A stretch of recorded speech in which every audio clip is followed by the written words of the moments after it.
Imagine this for a moment. You're trapped underground, all alone in the dark, having to suck on cave rocks for hours at a time to pull out a single drop of clean water from the rocks in the cave you found yourself in. Your body is wasted and you've become blind as you haven't seen any light in over 3 weeks. The only company left are your thoughts as you think agonizingly of your family and friends, with the one question running through your mind: am I going to die here? This was the reality for experienced cave diver Peter Verhulsel on September 29, 1984, when a routine cave diving expedition turned into a nightmare. This is the tragic story of the Sterkfontein Caves incident.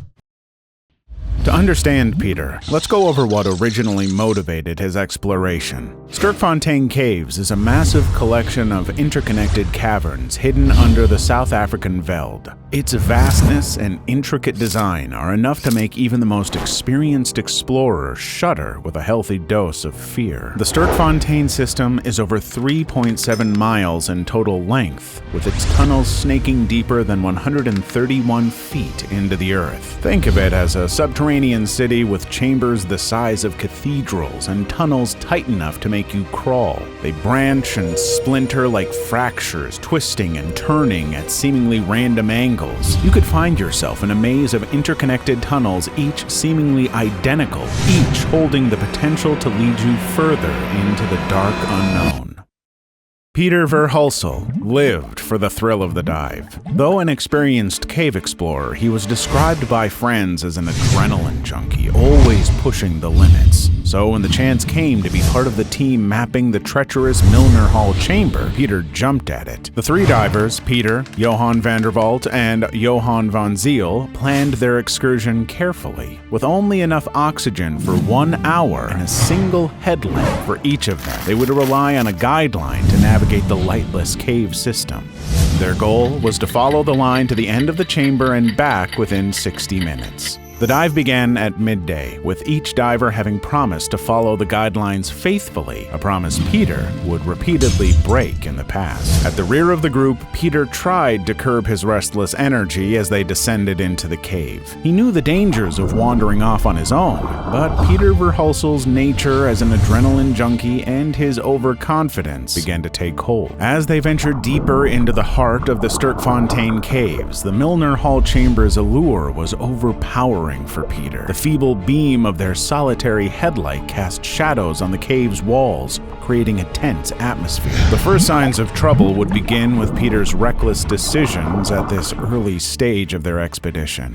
About 20 minutes into their dive, ignoring the guideline's steadfast presence, he veered off to explore a side to the right passage, a dark crevice that interested him. Unaware of his deviation, his companions continued their careful exploration of the chamber, trusting in their guidelines. They soon, however, realized that Peter was missing and turned back to search for his headlight. Thankfully, he returned a minute later after entering the cave without the guideline. Once again, deep within the cave system, Peter's second bout of recklessness unfolded. Unable to resist the allure of another unexplored passage, he broke away from the safety of the guideline once more, disappearing into a tunnel to the right. At the time, Walt and Ziel continued into the cave tunnel for about 10 feet more. By chance, Walt looked back and noticed Peter was not again on the line. He waited for Peter to return to the original cave tunnel, hoping he wasn't foolish enough to explore the uncharted caves without a guideline. Once more, Peter emerged from the crack, having found nothing of interest. Walt would later go on to say that he motioned to Peter not to do that again, as they were both aware of how easily they could get lost in there. Thinking Peter would not repeat this mistake again, they pressed on following the guidelines and Johan and Peter to follow him. It was becoming increasingly apparent that Peter was determined to explore the uncharted cave systems on his own, perhaps in a bid to make a name for himself. Perhaps his cautionless nature would lead him to take the fateful third turn that would result in the horrible events that happened next. Volt and Zeal went along the guideline, admiring the beauty of the Milner Hall. Peter swam at the back through the pitch-black waters, and a narrow opening in the cave wall caught his eye. He shone his headlamp beam inside, illuminating a small side tunnel branching off from the main chamber. Peter felt the familiar itch of curiosity and hunger for discovery. Where did this hidden passage lead? What unknown fossils or formations might it contain? He knew he should turn back and try to reconnect with the others, but the lure of uncharted territory proved too strong. Convincing himself that he could quickly explore the tunnel and still make it back in time, Peter swam inside. As he delved deeper into the side tunnel, the subterranean world became a complex labyrinth of winding passages, twisting and turning in a confusing manner. The once promising journey quickly transformed into a nightmarish ordeal. The absence of familiar landmarks and the absence of any clear sense of direction left Peter disoriented and vulnerable. Amid the confusing passages, Peter lost all sense, the main tunnel and the guideline that had previously guided him safely through the caverns. Panic and fear started to creep in as he realized the gravity of his situation. The walls seemed to close in on him, and every turn he took only deepened his sense of claustrophobia. As the minutes ticked by, Peter grew increasingly desperate to find his way back to the main chamber, his oxygen supply almost being empty. In his urgency, he ventured down tunnel after tunnel, no longer sure which direction he had come from. The beam of his headlamp sliced through the dark water, fruitlessly searching for a familiar landmark or the guide rope that could lead to salvation. In his frenzied state, Peter didn't even consider turning back. He was like a caged animal fixated on escape. Winding corridors and forks blurred together until he was thoroughly lost in the underwater labyrinth.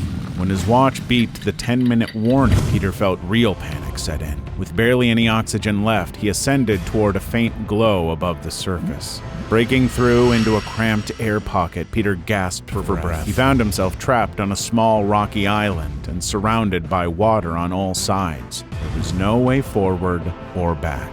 In despair, Peter realized he must have stumbled blindly into a dead-end tunnel that led to this island. Perhaps, in his oxygen-deprived confusion, he had mistaken the daylight glow for a way out and followed it into this fatal trap. Exhausted and growing hypothermic, Peter clung to the shallow rock ledge. His flashlight batteries were dying fast, submerging him in penetrating darkness. Quickly realizing that he was in an extremely dangerous situation, his only hope was that his friends would pick up on his disappearance and begin the search for him. What he didn't know, he was quite literally a needle in a haystack. Perhaps if he understood the situation he would be in, he would have taken the risk of drowning in search of a way out. As Volt and Zeal reached the end of the main chamber, they paused to wait for Peter to catch up, but only empty blackness followed behind them. Confused, they backtracked along the guide rope, signaling their lights into the darkness, but no response came. With growing unease, they scoured the cave system as far as their tether allowed, casting their lone headlamp beam into every crevice and tunnel, desperately hoping to locate their missing companion. But the cave water swallowed up their lights, giving no trace of Peter. With their watches showing only minutes left before their air ran out, dread sank over them. They had no choice but to start back for the surface, leaving behind one of their own. The return swim was excruciating, every fiber in their bodies willing them to turn back and keep searching, but the risk was too great. Breaking into the daylight once more, the pair tore off their gear and sat gasping on the rocky bank. A debrief with the ground team confirmed their worst fear. Peter was gone. They pleaded to immediately re-enter the cave to find him, insisting Peter could still be alive with the emergency tank he carried. But the missing guideline made a renewed search impossible. Crushed with guilt, Zeal and Walt could only join the rescue efforts and pray it wasn't too late. A search team of over 100 people was assembled quickly as it was a race against the clock to save Peter, as to them, they were unaware of any pockets of air underground. If Zeal and Walt had run out of air, he would most likely be facing the same situation. Over the coming hours, countless divers into the lightless depths of the northern tunnels yielded no sign of Peter or the passage where he had disappeared. Though his friends searched every crack and chamber to the north, they found no trace of him. Still, because his body was not found, his friends dared to hope that somewhere in the murky southern depths, he had found a way to survive. Though they grasped the disaster that had fallen upon Peter on his fateful journey, the group had no idea that the situation was soon to change in an even darker direction, leading to consequences none could have predicted at the beginning. The frantic search for Peter happened in the cave tunnels around him. Alone in the midnight blackness, Peter forced down the panic rising in his chest. He had to keep a cool head if he was going to find his way out of this underwater maze. Drawing on his decades of diving experience, he tried to get his bearings. Which turns had he taken since losing the guide rope? Peter closed his eyes, visualizing the cave layout from memory. If his mental map was right, he should be able to reverse his path back to the main chamber.